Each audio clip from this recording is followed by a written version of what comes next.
အားလုံးပဲမင်္ဂလာပါရန်ကုန်ကွန်ပျူတာကပြန်ရေကုန်တာပါအဲ့တော့ကျွန်တော်ဒီနေ့မိတ်ဆွေတို့ကိုကျွန်တော်ကကျွန်တော် YouTube ကနေပြီးတော့နော်ကျွန်တော်ဒီကျောင်းသားတွေအတွက်ကျွန်တော်ရှာထားတဲ့simple ပေါင်ရှာလေးတစ်ခုကိုကျောင်းသားတွေကိုကျွန်တော်သင်ပေးနေရင်လည်း record လေးဖမ်းပြတဲ့အတွက်ကြောင့်မလို့ဒါအသုံးဝင်မဲ့သူတွေအတွက်ကျွန်တော်ပြန်လည်ပြီးတော့မျှဝေပေးလိုက်ပါတယ်အဲ့တော့ကျွန်တော်တို့ဒီ simple ပေါင်ရှာလေးကျွန်တော်ဆွဲဖို့အတွက်ဆိုလို့ရှိရင်ပထမဆုံးစာရွက် design လေးကိုဘောင်ရှာ site လေးဖြစ်အောင်ကျွန်တော်တို့ပြောင်းမယ်ပေါ့နော်စာရွက် site ကိုအရင်ဆုံးပြောင်းမယ်ပေါ့ဗျာနော်အဲ့တော့လေး order ကိုသွားပြီးတော့ကျွန်တော်တို့ဒီ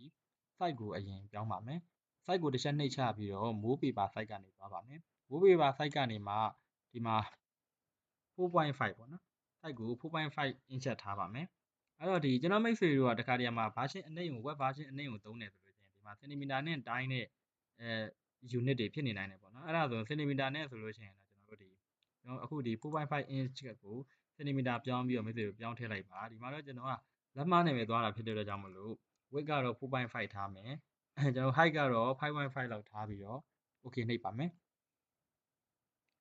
စာရွက် site လေးကျွန်တော်ထားပြီးသွားပါပြီစာရွက် site လေးထားပြီးသွားရင်တော့ကျွန်တော်တို့ margin ကိုသွားချိန်ပါမယ် margin ကကြတော့ဒီ normal တို့ narrow တို့ထားလို့အဆင်မပြေဘူးနော်ဘာဖြစ်လို့လဲဆိုတော့ဒီ content တွေကိုဘေးအနားသက်တွေကျွန်တော်ကတ်ယူခြင်းတဲ့အတွက်ကြောင့်မလို့ custom margin နဲ့သွားပြီးရင်ဒီမှာ0.2 လောက်ပဲထားမယ်ပေါ့နော်0.2 လောက်ပဲထားပါမယ်အဲ့တော့တော့ရော bottom ရောအကုန်လုံးကိုကျွန်တော်တို့ 0.2 ပဲလိုက်ပြီးတော့ထားပါမယ် left ကိုလည်း 0.2 ပဲထားပါမယ်အဲကျွန်တော်ဒီလေးဘက်လေးတန်ကို 0.2 inch ထားပြီးတော့ okay နှိပ်ပါမယ်ဒါဆိုရင်တော့ကျွန်တော်တို့ဒီ margin size လေးတွေကို set up လုပ်ပြီးပါပြီလုပ်ပြီးပြီဆိုလို့ရှိရင်တော့ကျွန်တော်တို့ပထမဆုံးဒါ table လေးတစ်ခုခေါ်မယ်ပေါ့နော် table လေးခေါ်ဖို့အတွက် insert ထဲကိုသွားမယ် insert ရဲ့ table ကနေပြီးတော့ insert table ကနေပဲသွားပါမယ်column ကတော့ကျွန်တော်ဒီ9ခုပဲခေါ်ချင်တာဖြစ်တဲ့အတွက်ကြောင့်မလို့ဒီမှာသူပေးထားပြီးသားအတိုင်းပဲပေါ့နော်9ပဲကျွန်တော်ထားလိုက်မယ် row ကတော့ကျွန်တော်ဘယ်နှခုလောက်ခေါ်မလဲဆိုတော့ကျွန်တော်9ခုလောက်ခေါ်မယ်ပေါ့နော်အဲ့တော့9လို့ရိုက်ထည့်ပြီးတော့ enter ခောက်ပါမယ်ဒါဆိုရင်တော့ကျွန်တော်စာမျက်နှာပေါ်မှာဒီ table လေးကြာလာပြီကြာလာတဲ့အခါမှာကျွန်တော်ဒီ table ကိုဘာမှမလုပ်သေးဘူးပေါ့နော်ဒီ site ဒီကောင်ကနေကင်ပြီးတော့ဒီလိုမျိုး site ကိုရှုပ်တာချဲ့တာတွေကျွန်တော်သွားမလုပ်ပါနဲ့โอเคနော်ဒီခေါ်ထားတဲ့အတိုင်းလေးပဲကျွန်တော်ထားပါမယ်ထားပြီးတော့ဒီအပေါ်ဆုံး row ကိုကျွန်တော်ဆက်လက်ပေးလိုက်မယ်နော် left click လေးနဲ့ဖိပြီးတော့ဆက်လက်ပေးရနော်အားလုံးပဲဒါcomputer basic ပြီးပြီးသားဆိုရင်ဆက်လက်ပေးနည်းကိုတော့ကောင်းကောင်းရလိမ့်မယ်ထင်ပါတယ်အဲ့တော့အပေါ်ဆုံး row လေးကိုကျွန်တော်တို့ဆက်လက်ပေးပြီးွားရင် table layout menu တွေကနေပြီးတော့ max 10ဆိုတဲ့ command လေးနဲ့ကျွန်တော်ဒီ segwit တွေကိုပေါင်းလိုက်ပါမယ် segwit တွေကိုပေါင်းပြီးတော့ဒီအပေါ်ဆုံး row ရဲ့အောက်က line လေးကိုပေါ့နော်ကျွန်တော် mouse လေးတင်ပြီးတော့အောက်ကိုဖိပြီးတော့ဆွဲချပါမယ်အဲ့တော့နေတော်လောက်ဆွဲချပြီးရင်ရပါပြီဒီမှာတော့ကျွန်တော်တို့ voucher နံပါတ်လေးထည့်မယ်ပေါ့နော် voucher မျိုးဆိုပြီးတော့ရေးပါမယ်စလုံး size ကတော့ကျွန်တော်ဘယ်လောက်သုံးမလဲဆိုတော့10လောက်ပဲသုံးပါမယ်10လောက်ပဲသုံးပါမယ်voucher နံပါတ်ဥပမာ123ပေါ့နော်ပြီးရင်တော့ကျွန်တော် speed bar လေးနဲ့နောက်ကိုနည်းနည်းတိုးသွားမယ်တိုးသွားပြီးတော့ဒီမှာတော့ကျွန်တော်ကျွန်တော်ဆိုင်ရဲ့voucher လေးကိုဆွဲပြမှာဖြစ်တဲ့အတွက်ကြောင့်မလို့ service voucher လို့နာမည်တက်လိုက်မယ်ဒါမျိုးစီကတော့ကိုအသုံးတက်မဲ့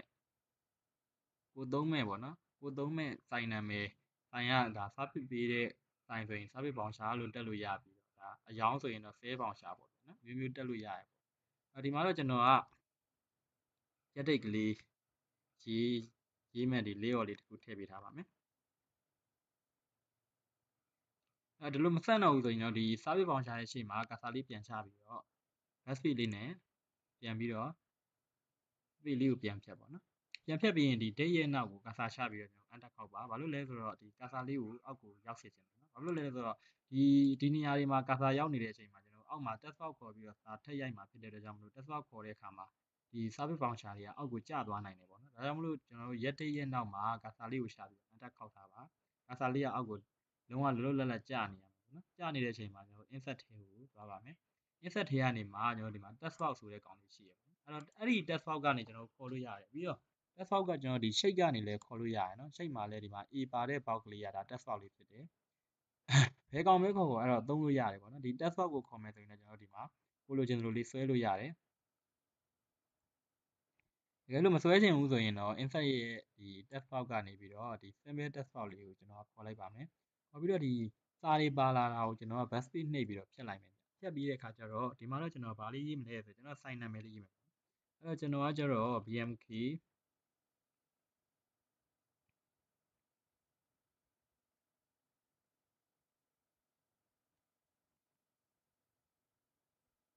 အဲ့တော့ computer computer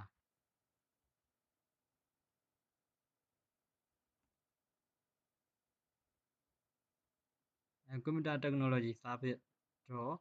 .mdd လို့ထည့်လိုက်မယ်နော်အဲ့ဒါတော့မိဖေတို့ရဲ့ဒါ sign နာမည်ကို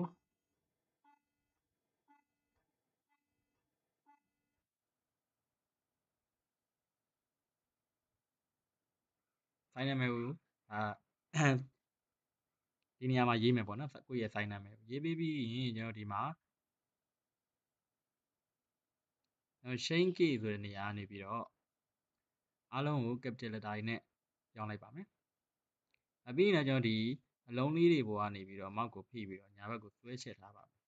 မယ်ထိုနည်း၎င်းပဲဒီဘက်မှာလည်းခုနအတိုင်းပဲကျွန်တော်ဆွဲချဲ့ပေးပါမယ်ဆွဲချဲ့ပြီးရင်လည်းကျွန်တော်ဒီကောင့်ကိုဖောင်လေးတွေသွားပြောင်းပေးမယ်အဲ့တော့ sign နာမည်လေးတွေကတော့ကျွန်တော်များသောအားဖြင့်တော့ဒီစလုံးဘိုးတဲ့ဖောင်လေးတွေကိုသုံးရင်တော့ပို့ပြီးတော့အဆင်ပြေတတ်တယ်ဗျဒီမှာ site ကိုပေါ့နော်မိတ်ဆွေတို့ဒီတကြောင်းနဲ့ဆန့်အောင်ကျွန်တော်တို့က adjust လုပ်ပေးပါမယ်အဲ့တော့ကျွန်တော်14 16 16ဆိုရင်သူကများသွားပြီမဆန့်နှစ်ကြောင်းဖြစ်သွားတယ်နော်အဲ့တော့14 site ထားမယ်အဲ့တော့14နဲ့16ကြားမှာ15ရှိသေးရဖြစ်တဲ့အတွက်ကျွန်တော်ဒီ15ကိုကျတော့ဒီကနေပဲကျွန်တော် keyboard ကနေရိုက်ပြီးတော့ input လုပ်လိုက်15 site ထားကြည့်မယ်15 site လောက်ဆိုအဆင်ပြေရပြကျွန်တော်15ခွဲထားလို့ရမလားစမ်းကြည့်အောင်51.5လို့ရိုက်ပြီးတော့ enter ခောက်ကြည့်မယ် okay ရတယ်ဗျာနော် okay အဲ့တော့ကျွန်တော်တို့ဒီကောင်လေးကို adjust လုပ်ပါမယ်အဲ့တော့ကျွန်တော်ဒီအထက်ကရေးထားတဲ့စာကိုလည်း control A လို့ select ပေးပြီးတော့ control E နဲ့အလယ်ကောင်ကိုတက်ထားလို့ရတယ်နော်ဒီစာကြောင်းကိုကျွန်တော် cursor လေးချပြီးတော့ control A နှိပ်လိုက်တာနော်ဒါဆိုရင်ဒီစာကြောင်းတစ်ခုလုံး select ပြီးသွားတယ်ဒီချိန်မှာ keyboard က control E ကိုနှိပ်လိုက်ရင်အလယ်ကောင်ကိုကျွန်တော်တို့တက်ပြီးနော်ဒီစာလေးကိုဒါလေးကိုပြောတာပါ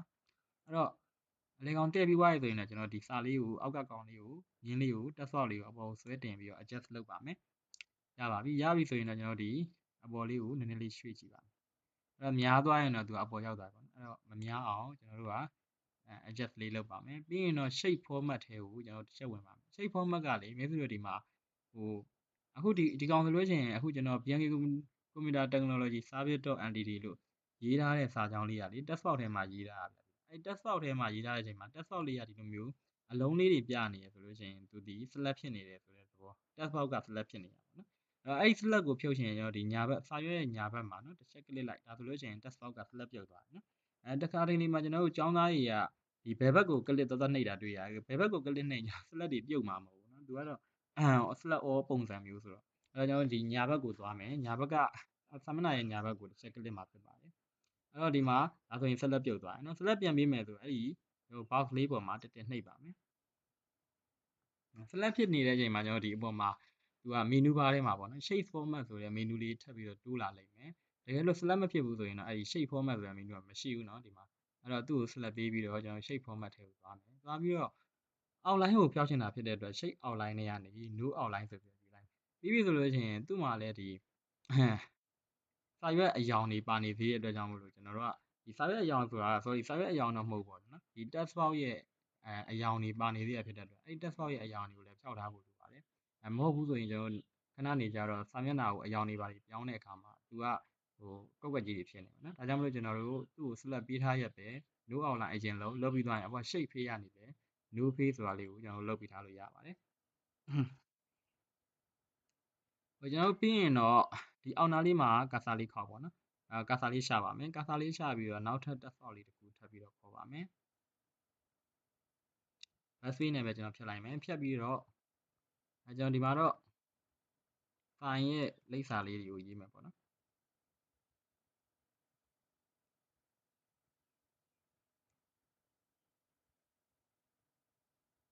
okay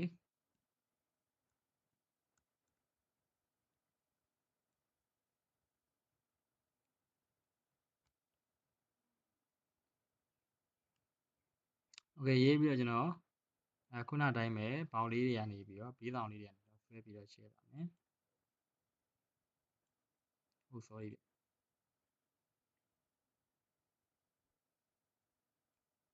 ဆွဲရှင်းပြီးရင်တော့သူ့ကိုလေကျွန်တော်ဖောင်းလေးတစ်ခုတော့ပြောင်းလိုက်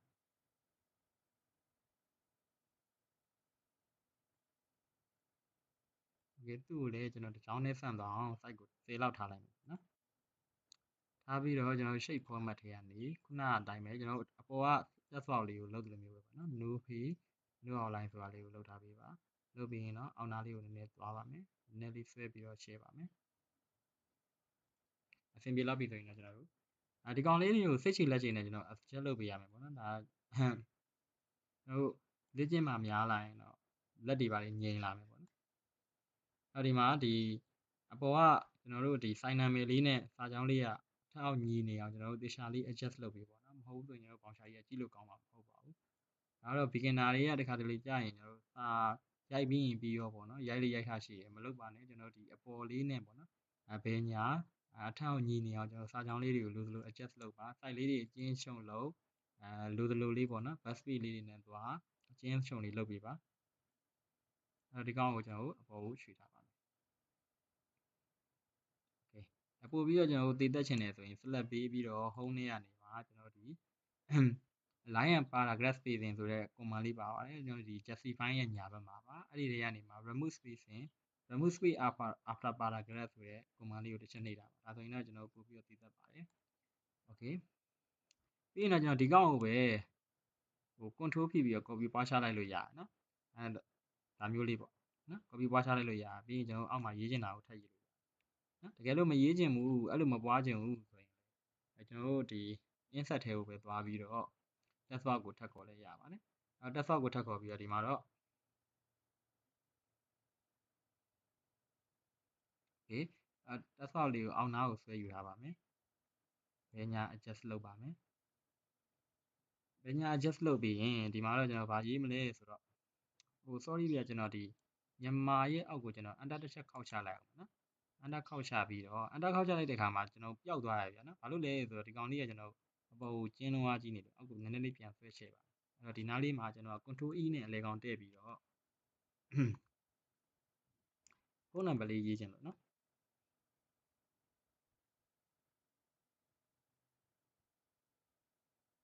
sorry okay အဲ့တော့ loose လောက်လေး adjust လုပ်ပါမယ် okay အောက်က text box လေးကျွန်တော်ပြန်ကင်မယ်ကင်ပြီးသွားရင်ဒီမှာတော့နော်customer name လို့ပါပဲ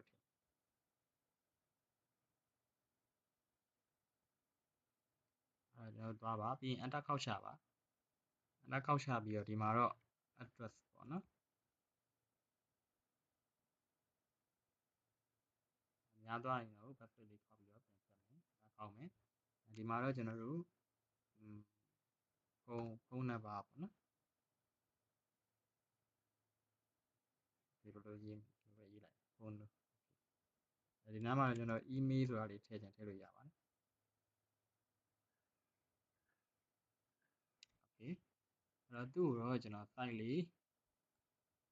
30လောက်ပဲထားမယ်နော် okay ကျွန်တော်လိုသေးရင်နောက်က dot လေးကိုလိုက်ဖြည့်လို့ရပါတယ်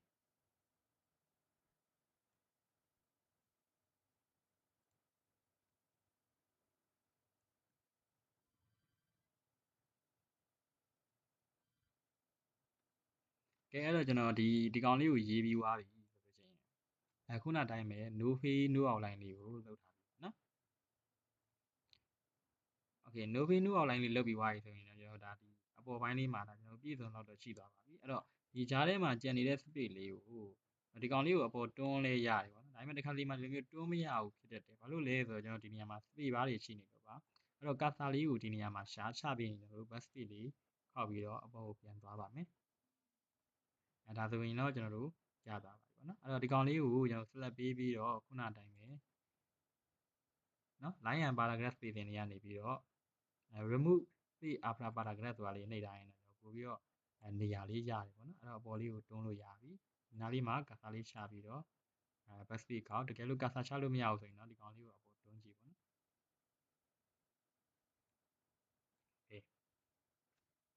ရပြီဆိုရင်တော့ကျွန်တော်ဒီမှာဒီမှာတော့no လို့ပဲထည့်ရင်လည်းရပါတယ်အဲ့တော့ကျွန်တော်ကတော့ဒီမှာ fn လို့ထည့်ပေးလိုက်ပါမယ် fn ပေါ့နော်ပြီးရင်တော့ကျွန်တော်ဒီမှာparticular လို့ရေးရအောင်ပေါ့နော်ပုံမှန်ရေးတိုင်းသုံးဆိုရင်တော့ကျွန်တော်ကတော့ဒီ service voucher ဖြစ်တဲ့အတွက်ကြောင့်မလို့နော် item လို့ပဲရေးလိုက်ပါမယ်ဒါမှမဟုတ်ရင်ကျွန်တော် error လို့ရေးရင်လည်းရပါတယ်အဲ့တော့တက်လေးခုန်ပြီးတော့နောက် step တစ်ခွက်မှာတော့ကျွန်တော်တို့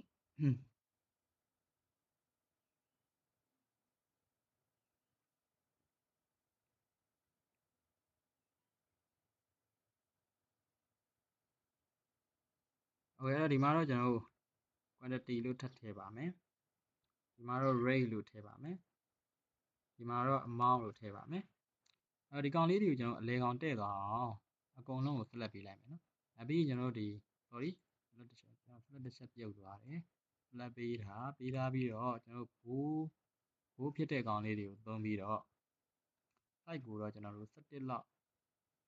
17လောက်ထားရင်အဆင်ပြေပါတယ်နော်အဲ့တော့ဒါ make video type လို့ adjust လုပ်ပါပြီးရင်တော့ကျွန်တော် control E ကိုနှိပ်ပြီးတော့အလဲကောင်လေးတွေကိုတည့်ထားလို့ရပါတယ်ပြီးရင်တော့ကျွန်တော်ဒီကောင်လေးကိုပေါင်းလိုက်ပါမယ် table layout တွေကနေ mask တွေပါအောက်ဆုံး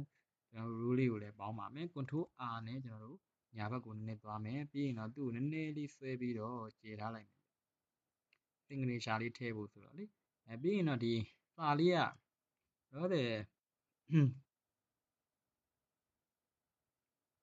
signature လို့ရေးတဲ့အခါမှာ signature လေးအပေါ်ကိုကတ်နေရပေါ့နော်ကျွန်တော်အောက်ကိုကတ်ချင်တယ်ဆိုရင်တော့ကျွန်တော်ဒီ table layout ထဲမှာဒီကောင်လေးကိုသုံးပေါ့နော်အဲဒါအလဲကောင်တဲ့ချင်ရင်တော့ဒီကောင်လေးသုံးလို့ရတယ်ဒါကတော့ center တဲ့တာပေါ့နော်အမျိုးမျိုးဒီမှာဒီကောင်လေးတွေကနေ adjust လုပ်လို့ရပါတယ်ကျွန်တော်ကတော့အခုအောက်နားကိုမှညာဘက်ကတ်ချင်တာဆိုတော့ဒီ cell ကွက်လေးကနေကျွန်တော် adjust လုပ်ပါတယ်လုပ်ပြီးရင်ကျွန်တော်တို့ insert ထဲကနေအဲ့တော့ signature ရဲ့နောက်ကို cursor လေးချပြီးတော့ backspace လေးခေါက်လို့တော့မရပါဘူး sorry ပါအဲ့တော့မရဘူးဆိုတော့ပြဿနာမရှိပါဘူးကျွန်တော်တို့ဒီ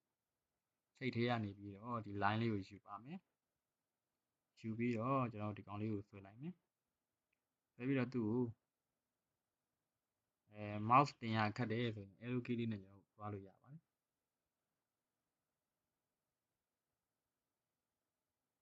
တယ်ဒီကောင်လေးကိုကျွန်တော်ဒီနေရာမှာထားပါမယ်ထားပြီးတော့ line လေးကိုအနက်ရောင်လေးတစ်ချက်ပြောင်းမယ်ပေါ့နော်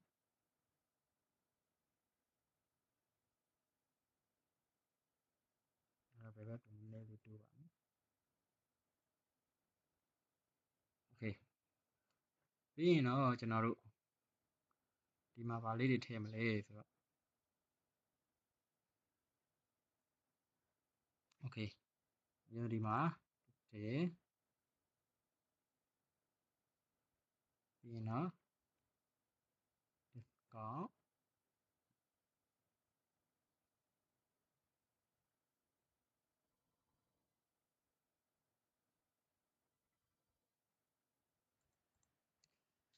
အဲ့တော့ကျွန်တော်ဒီအောက်မှာတော့တယ်ပဲဒီမှာတော့ရေးအောင်ပါပေါ့နော်ပြီးရင်တော့ဒီမှာကျွန်တော်တို့ဒီပမာဏကိုကျွန်တော်တို့စာသားနဲ့ဖော်ပြဖို့အတွက်ဒီ rule လေးကိုသုံးမယ်ပေါ့နော်အကုန်လုံးကို select ပြီးပြီးတော့ sorry ကျွန်တော် table layout တွေကနေပဲ math cell လေးကိုသုံးလိုက်ပါသုံးပြီးရင်တော့ဒီမှာကျွန်တော် inverse ပေါ့နော်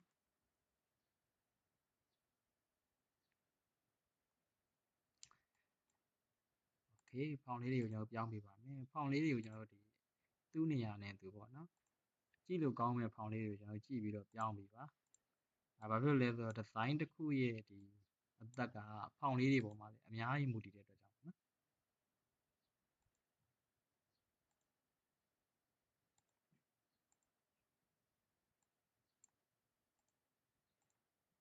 โอเคအဲ့ဒါပြီးရင်တော့ကျွန်တော်ဒီ cell ကွက်လေးတွေလိုက်ပြီးတော့ပေါင်းပါမယ်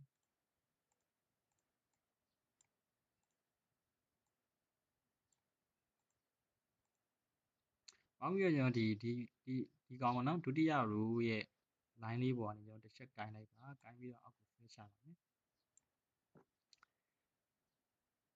ဒီအောက်နားလေးကိုကျွန်တော်ဆန့်သက်လောက်ထိဆွဲချမှာပေါ့နော်များသွားရင်တော့အဲ့လိုမျိုး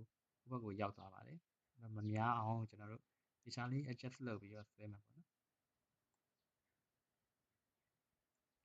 okay